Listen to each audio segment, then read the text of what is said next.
ठाण्याच्या राजकीय, सामाजिक आणि सांस्कृतिक घडामोडींचं वर्तमान चित्र दाखवणाऱ्या ठाणे वर्तमानमध्ये मी नितीन बोरसे आपलं पुन्हा एकदा हार्दिक स्वागत करतो. सादर करीत आहोत आजच्या ठळक बातम्या. रस्त्यावर थुंकू नको, शहर घाण करू नको अशा प्रकारची सूचना करणाऱ्या एका ज्येष्ठ नागरिकाला, एका वयोवृद्ध नागरिकाला रस्त्यातच मारहाण करणाऱ्या ओला चालकाच्या विरोधात आता ठाणे शहरामध्ये जबरदस्त संताप व्यक्त करण्यात येत आहे. काल हा प्रकार घडल्यानंतर तो सोशल मीडियावर मोठ्या प्रमाणात व्हायरल झाला. व्हायरल झाल्यानंतर नागरिकांच्या आता या संदर्भात मोठ्या प्रतिक्रिया उमटू लागल्या आहेत. या ज्येष्ठ नागरिकाला रस्त्यामध्ये अश्लाघ्य शिव्या आणि जबरदस्त मारहाण करणाऱ्या या रिक्षा चालकाला, या ओला चालकाला ताबडतोब अटक केली पाहिजे अशा प्रकारची मागणी आता सगळेच नागरिक करू लागले आहेत.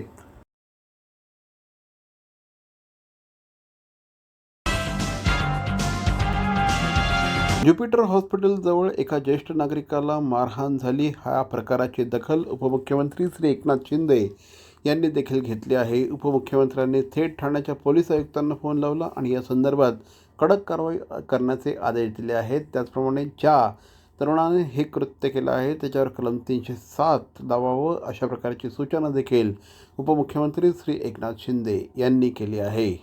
त्याला फ्रॅक्चर केला, त्याच्यावर 307 कलम दाखल करून टाका इमिजिएट. म्हणजे परत कोणी अरे त्याच्या मिसेसच्या समोर तो मारतोय आणि कचरा का टाकला म्हणून विचारलं म्हणून थुंकू नको.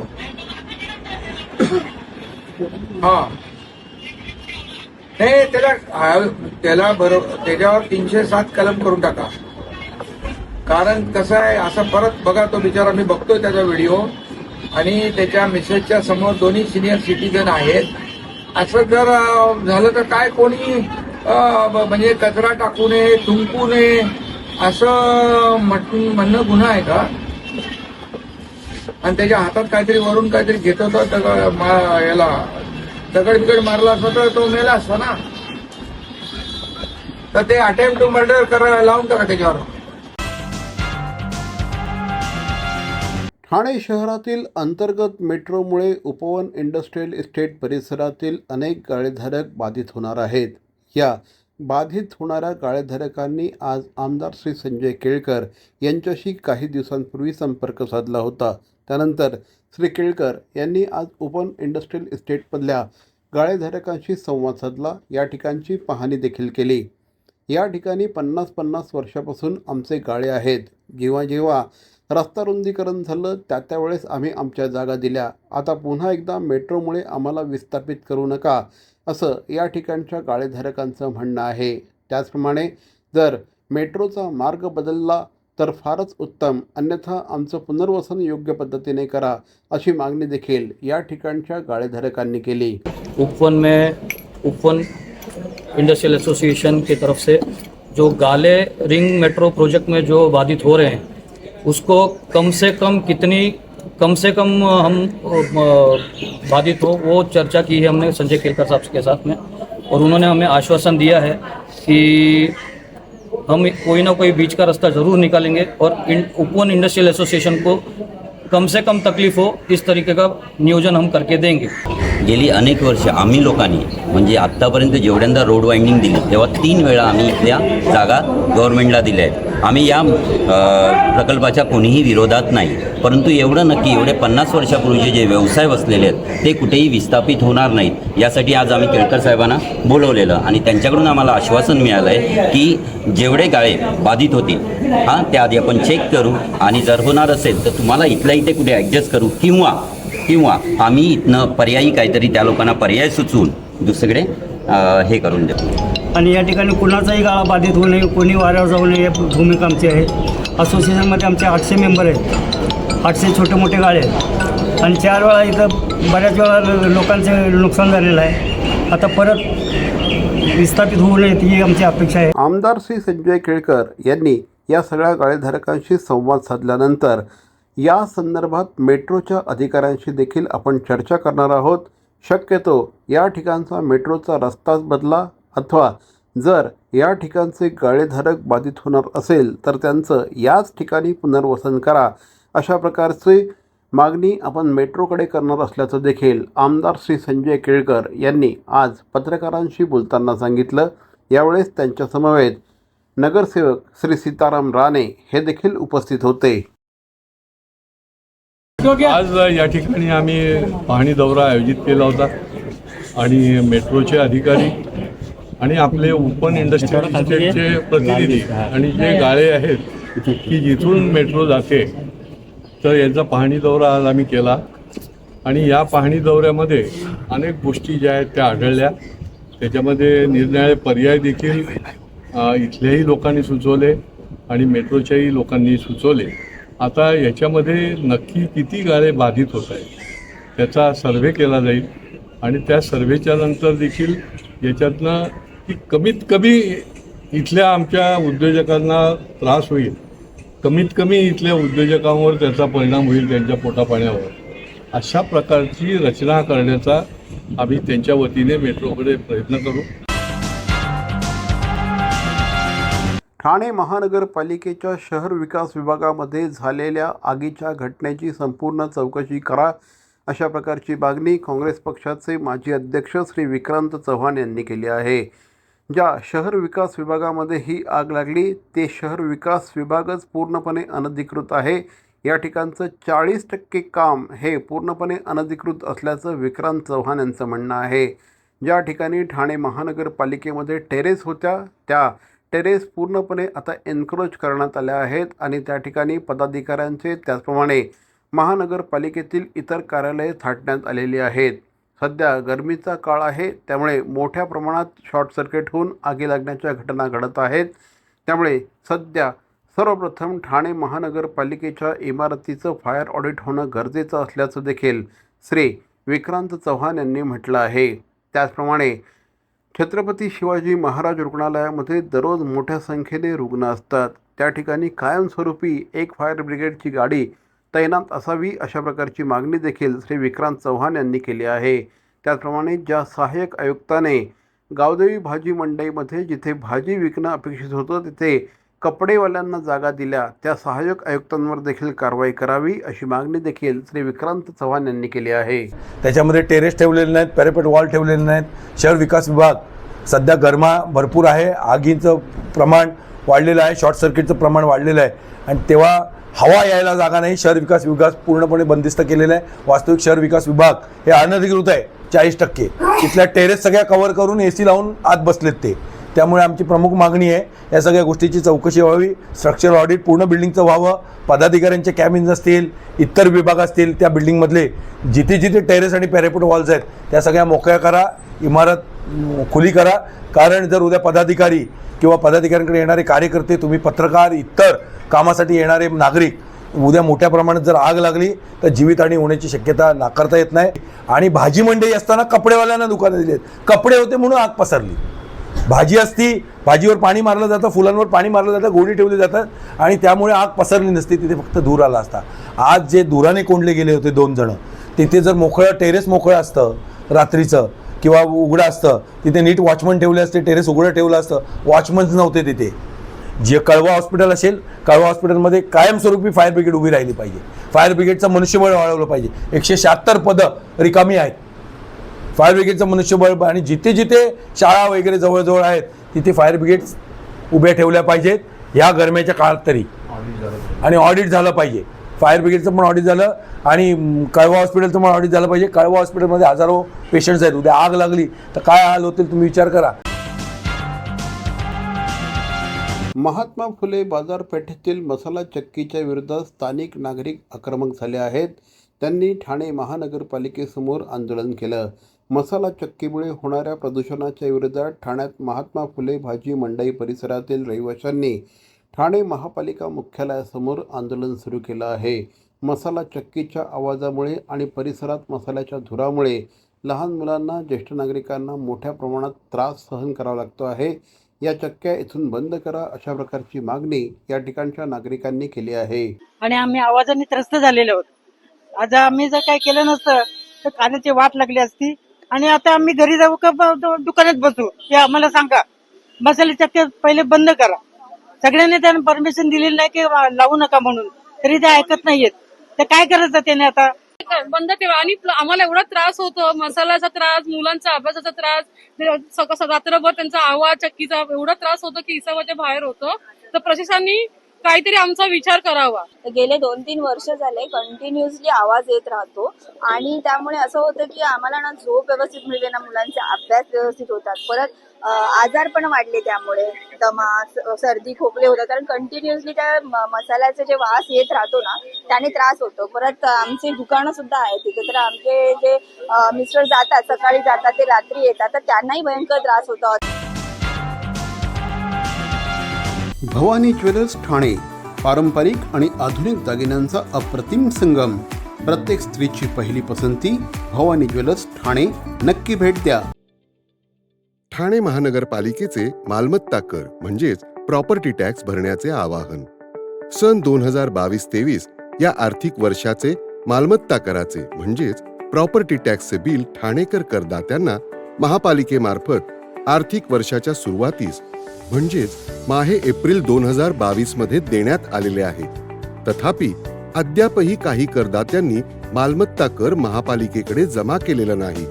सध्या आर्थिक वर्षाचा अंतिम टप्पा सुरू झाला आहे. मालमत्ता कर वसुलीसाठी महापालिकेतर्फे कडक कारवाई हाती घेण्यात आली आहे. या अंतर्गत जंगम मालमत्ता, टीव्ही, फ्रीज, वाहन व इतर जप्त करणे तसेच स्थावर मालमत्ता वॉरंट बजावून जप्त करण्यात येत असून मालमत्तेचा जाहीर विक्रीद्वारे लिलाव करून कराची रक्कम वसूल करण्यात येत आहे. मालमत्तेस पाणी पुरवठा करण्यात येणारे नळ संयोजन खंडित करण्यात येत आहेत. त्याचप्रमाणे थकीत मालमत्ता करावर 2% व्याज आकारले जात असल्याने भरावयाची रक्कम वाढत आहे. आपला मालमत्ता कर propertytax.thanecity.gov.in या लिंकद्वारे तसंच गुगल पे, फोन पे, पेटीएम याद्वारे ऑनलाईन पद्धतीने करण्याची सुविधा उपलब्ध करून दिली आहे. शनिवार, रविवार व सार्वजनिक सुट्टीच्या दिवशी नागरिकांना मालमत्ता कर भरणे सोयीचे व्हावे याकरता महापालिकेचे मालमत्ता कर संलग्न कार्यालय या दिवशी कार्यान्वित ठेवण्यात आलेले आहे. तरी मालमत्ता कर वसुलीची अप्रिय कारवाई टाळण्याच्या दृष्टिकोनातून मालमत्ता कर भरून महापालिकेस सहकार्य करावे. धन्यवाद. CP Goenka International School, nurturing talent at young age for scholastics, sports and performing arts in global perspective. Proud to have world toppers and country toppers in 10th standard Cambridge examinations. Ranked the best emerging school by the Times of India for personality over percentage. CP Goenka is the intelligent choice. भारताचे पंतप्रधान श्री नरेंद्र मोदी यांनी स्वतंत्र भारताच्या इतिहासात लोकांनी निवडून दिलेले सर्वाधिक कालावधीचे पंतप्रधान म्हणून नवा विक्रम प्रस्थापित केला आहे. या ऐतिहासिक क्षणाच्या निमित्ताने त्यांच्या उत्तम आरोग्य, दीर्घायुष्य आणि राष्ट्रसेवेतील अखंड कार्यासाठी आज सकाळी वसंत विहार पोखरण नंबर 2 येथील हनुमान मंदिरामध्ये भव्य महाआरतीचं आयोजन करण्यात आलं. कार्यक्रमाला भारतीय जनता पार्टीचे प्रदेश सरचिटणीस आणि विधान परिषद आमदार श्री निरंजन डावखरे हे उपस्थित होते. यावेळेस उपस्थित पदाधिकारी, कार्यकर्ते आणि नागरिकांनी पंतप्रधान नरेंद्र मोदी यांच्या नेतृत्वाखाली भारताने विविध क्षेत्रात साधलेल्या उल्लेखनीय प्रगतीबद्दल गौरवोद्गार काढले. आमदार श्री निरंजन डावखरे यांनी पंतप्रधान नरेंद्र मोदी यांच्या नेतृत्वाखाली गेल्या 12 वर्षात भारताने विकास, आर्थिक स्थैर्य आणि जागतिक प्रतिष्ठेची नवीन उंची गाठली आहे असं मत व्यक्त केलं. मोदीजींच्या सरकारला 12 वर्ष पूर्ण झाले आणि एक नवा विक्रम खऱ्या अर्थाने मोदीजींच्या माध्यमाने पंतप्रधान पदावरती झालेला आहे. आपण बघितलं की या 12 वर्षाच्या कार्यकाळामध्ये देशाला एक वेगळ्या उंचीवरती नेण्याचं काम मोदीजींच्या माध्यमाने झालेलं आहे. कोविडच्या काळामध्येही आर्थिक परिस्थिती जगाच्या पाठीवरती सगळ्या देशांची ढासळत जात असताना भारत हा सक्षमपणे उभा राहिला. त्याचबरोबर आज युद्धजन्य परिस्थिती जगावरती असतानाही आज भारताची इकॉनॉमी ही स्टेबल आहे आणि अनेक क्षेत्रांमध्ये मग ते AI असेल, डेव्हलपमेंट असेल, या सगळ्या इन्फ्रास्ट्रक्चर असेल, या सगळ्या कामांमध्ये भारत या देशाने आपल्या हिंदुस्थानाने फार चांगली उपलब्धी ही केलेली आहे आणि मोदीजींच्या माध्यमाने एक वेगळा एक ओळख ही भारताची पूर्ण देशामध्ये झालेली आहे. आम्ही सगळेच भारतीय जनता पार्टीचे कार्यकर्ते आज देशभर ठिकठिकाणी वेगवेगळ्या मंदिरामध्ये, कोण गुरुद्वारामध्ये असेल, कोण जैन मंदिरामध्ये असेल, आज हनुमान मंदिरामध्ये आम्ही या इकडे आरती घेऊन या सरकारची आणि त्याचबरोबर मोदीजींच्या दीर्घायुष्यासाठी आम्ही निश्चितपणे देवाकडे प्रार्थना करतोय आणि हा देशाचा आपला विकास हा असाच उंचावत राहून दे अशी देवाचरणी आमची प्रार्थना आहे.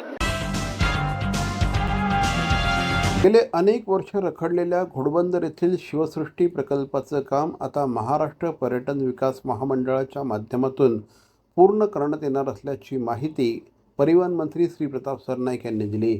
या संदर्भात मंत्रालयात पर्यटन मंत्री शंभूराज देसाई यांच्या दालनात आयोजित बैठकीत ते बोलत होते. बैठकीला पर्यटन सचिव संजय खंदारे, मीरा भाईंदर महानगरपालिकेच्या आयुक्ता राधा विनोद शर्मा तसंच इतर अधिकारी उपस्थित होते. यावेळी बोलताना श्री प्रताप सरनाईक यांनी स्थानिक लोकप्रतिनिधी म्हणून घोडबंदर किल्ला आणि परिसराचा पर्यटनाच्या दृष्टिकोनातून विकास व्हावा यासाठी आपण पाठपुरावा करत होतो. घोडबंदर किल्ला, खाडीकिनारा, त्या बाजूला स्कायवॉक अशा विविध सुविधा निर्माण करण्यासाठी तत्कालीन मुख्यमंत्री एकनाथ शिंदे यांनी सुमारे 200 कोटी रुपयांचा निधी दिला होता. घोडबंदर किल्ला परिसराचा विकास करून पर्यटनाच्या माध्यमातून स्थानिकांना रोजगार देखील उपलब्ध करून देण्यात येणार आहे. त्याच अनुषंगाने घोडबंदर किल्ल्याच्या पायथ्याशी शिवसृष्टी उभारण्याचा प्रस्ताव तत्कालीन मुख्यमंत्री एकनाथ शिंदे यांच्याकडे मांडला होता.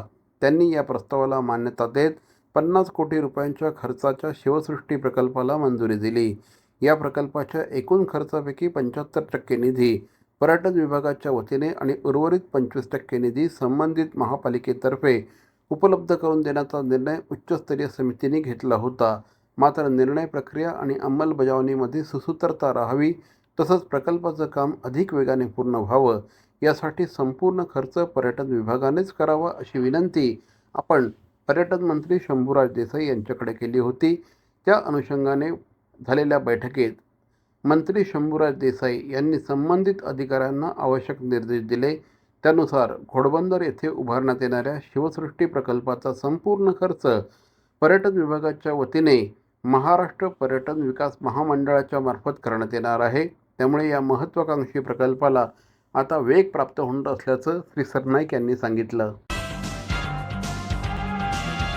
ठाणे गुन्हे शाखेच्या अंमली पदार्थ विरोधी पथकाने मोठी कारवाई करत 3,03,64,000 रुपयांचा माल जप्त केला आहे. या प्रकरणात 2 वेळा शिक्षा भोगलेल्या एका आरोपीसह जम्मू काश्मीरमधील आणखी 2 आरोपींना अटक करण्यात आली आहे. खारेगाव टोलनाका परिसरात सापळा रचून फिरोज अब्दुल खान याला अटक करण्यात आली असून त्याच्याकडून 3 किलो 20 ग्रॅम चरस तसंच ट्रामाडॉलच्या 12,984 कॅप्सूल जप्त करण्यात आल्या.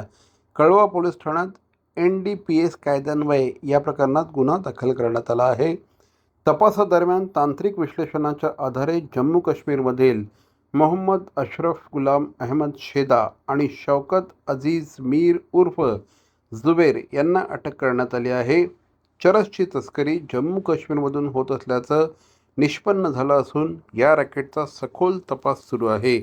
ही कारवाई वरिष्ठ अधिकाऱ्यांच्या मार्गदर्शनाखाली अंमली पदार्थ विरोधी पथकाने केली आहे. एकूण 3 किलो चरस आणि 12,000 ट्रॅमाडॉल मेडिसिनल टॅबलेट असा एकूण मुद्देमाल जप्त करण्यात आला, ज्याची किंमत अंदाजे 3 कोटी रुपये आहे. या गुन्ह्याच्या अनुषंगानं तांत्रिक तपास आणि अधिक माहिती घेतली असता सदरचा अंमली पदार्थ हा जम्मू काश्मीर राज्यातून पुरवला गेल्याची माहिती निष्पन्न झाली. त्या अनुषंगानं अंमली पदार्थ विरोधी पथकाची टीम ही जम्मू काश्मीर येथे गेली. त्या गुन्ह्याच्या तपासामध्ये 2 आरोपी निष्पन्न झाले. एक मोहम्मद अशरफ हा राहणार अनंतनाग जम्मू काश्मीर आणि दुसरा शौकत अजीज मीर राहणार कुपवाडा जम्मू काश्मीर. या दोन्ही आरोपींना अंमली पदार्थ विरोधी पथकाच्या टीमने जम्मू काश्मीर येथून ताब्यात घेतलं. त्यांना अरेस्ट करण्यात आलेली आहे. ठाणे महानगरपालिकेच्या नाले सफाई कामांवर प्रश्नचिन्ह उपस्थित करत महाराष्ट्र नवनिर्माण सेनेने आज आयुक्तांच्या दालनाबाहेर आंदोलन केलं. मनसेचे ठाणे शहर अध्यक्ष रवींद्र मोरे यांनी छायाचित्रांसह पुरावे सादर करत अनेक नाल्यांची योग्य प्रकारे सफाई झाली नसल्याचा आरोप केला. 31 मेपर्यंत नाले सफाई पूर्ण करण्याची मुदत देण्यात आली होती. ती नंतर 5 जूनपर्यंत वाढवण्यात आली. मुदत संपूनही कामं अपूर्ण असल्याचं मनसेचं म्हणणं आहे. या संदर्भात श्री रवींद्र मोरे यांनी संबंधित अधिकारी आणि ठेकेदारांवर कारवाई करण्याची, ठेकेदारांना काळ्या यादीत टाकण्याची तसंच त्यांच्या बिलांना स्थगिती देण्याची मागणी केली. अपूर्ण नालेसफाईमुळे पावसाळ्यात पूरस्थिती आणि संसर्गजन्य आजारांचा धोका वाढू शकतो असा इशारा देखील त्यांनी दिला. दरम्यान महापालिका आयुक्त सौरभ राव यांनी 7 दिवसात नालेसफाई पूर्ण करण्याचं आश्वासन देत संबंधित अधिकाऱ्यांना समज दिली जाईल असं स्पष्ट केलं.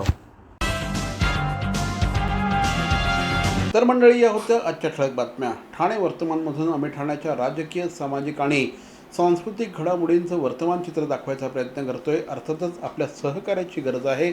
त्यासाठी आमचा संपर्क क्रमांक आहे 9820939420. तर मग पुन्हा भेटू उद्या याच वेळी याच ठिकाणी ठाणे वर्तमानमध्ये. तोपर्यंत धन्यवाद. जय हिंद, जय महाराष्ट्र.